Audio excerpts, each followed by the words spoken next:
Hello friends, welcome to package sling shot Tamil. இன்றைக்கி நம்ம இந்த வீடியோவில் என்ன பார்க்க போகிறோம்டா, இந்த டென்கியூ ஸ்லிங் ஷாட் வந்து எப்படி ஆம் பண்ணுறது, எப்படி யூஸ் பண்ணுறது அப்படிங்கிறத இந்த வீடியோவில் பார்ப்போம். வீடியோவை ஸ்கிப் பண்ணாமல் ஃபுல்லாக பாருங்கள். வாங்க வீடியோக்குள்ளே போவோம்.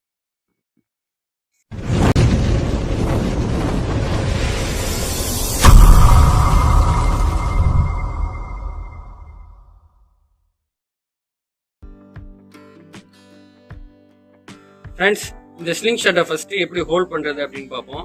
இதில் வந்து இப்படி ரெண்டு பொசிஷனில் இருக்குது. ரெண்டு பொசிஷனில் இந்த பொசிஷனை வந்து இப்படி வைக்கணும். ஃபார் எக்ஸாம்பிள் இப்போ நம்ம 90 டிகிரி வைக்கிறோம் அப்படின்னா இந்த ஃபிங்கரை வந்து இங்கேயும் இந்த ஃபிங்கரை இங்கேயும் வைக்கணும். ஃப்ளாட் பேண்டு யூஸ் பண்ணுற சேம் ஸ்லிங் ஷாட் மாதிரி தான் இந்த டென்கியூவும், ஆனால் அதை விட இது கொஞ்சம் ரொம்ப ஈஸி. ஃபார் எக்ஸாம்பிள் பார்த்தீங்கன்னா இப்போ 90 டிகிரியில் நான் கரெக்டாக வந்து ஹோல்ட் பண்ணியிருக்கேன். ஹோல்ட் பண்ணியிருக்கும் போது இப்போ இந்த டின்னை வந்து ஏம் பண்ணி பார்க்குற பாருங்க. இந்த ஆங்கிளில் தான் நம்ம வந்து ஏம் பண்ணு. இது வந்து டென்கியூ ஸ்லிங் ஷாட்டை பொறுத்த வரைக்கும் சைனீஸ் வந்து ஸ்பெஷலாக மேட் பண்ண ஒரு ஸ்லிங் ஷாட் தான் இது. இது வந்து நல்ல அக்யூரேசி இருக்கும், ஃப்ளாட் பேண்டுக்கு ஈக்குவலாகவே அக்யூரேசி இருக்கும். இப்போ இதோட ரெஃபரன்ஸ் பாயிண்ட் பார்த்தீங்கன்னு வச்சிங்களேன். இப்போ நான் இப்படி 90 டிகிரியில் ஹோல்ட் பண்ணுறேன் அப்படின்னா இந்த எட்ஜ் இருக்குல்ல, இந்த எட்ஜு வந்து நம்ம வந்து ரெஃபரன்ஸ் பாயிண்ட்டாக எடுத்துக்கலாம். இதுலேயும் வந்து இப்போ 10 metre, 20 metre, 30 metre, 40 metre, 50 metres இந்த டிஸ்டன்ஸ் போக போக நீங்கள் என்ன பண்ணிங்கன்னா இப்போ இந்த ரெஃபரன்ஸ் பாயிண்ட்டை இங்கே டாப்லேருந்து கீழே அப்படியே டவுன் பண்ணிக்க வேண்டியதுதான். 90 டிகிரிக்கு வந்து பிடிக்கிறீங்கன்னா இந்த பாயிண்ட்டை வந்து நீங்கள் ரெஃபரன்ஸ் பாயிண்ட்டாக வச்சு ஈஸியாக வந்து ஹிட் பண்ணலாம். அதுவே டிஸ்டன்ஸ் போக போக நீங்கள் என்ன பண்ணலாம், இது வந்து கம்மி பண்ணிக்கலாம், டவுன் பண்ணிக்கலாம்.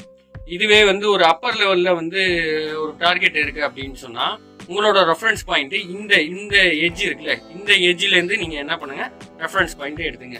இதை நீங்கள் தொடர்ந்து வீட்டில் ப்ராக்டிஸ் பண்ணீங்கன்னா உங்களுக்கு ஈஸியாக ரெஃபரன்ஸ் பாயிண்ட் பிடிக்கிறது இது பண்ணலாம். இதை வந்து நீங்கள் 45 டிகிரிலையும் பிடிக்கலாம், இப்படி 180 டிகிரிலையும் பிடிக்கலாம்.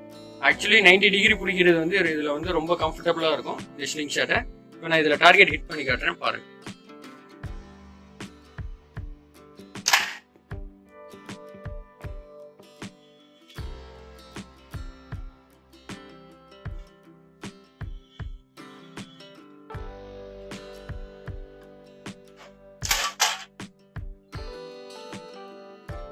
இப்போ இந்த ஸ்லிங் ஷாட்டுக்கு ஆங்கர் பாயிண்ட் இருக்குன்னு கேட்டிங்கன்னா இதுக்கும் ஆங்கர் பாயிண்ட் இருக்கு. இது வந்து கிட்டத்தட்ட 8 சென்டி வந்து இதோட ஒயிட் லென்த் இருக்கும்.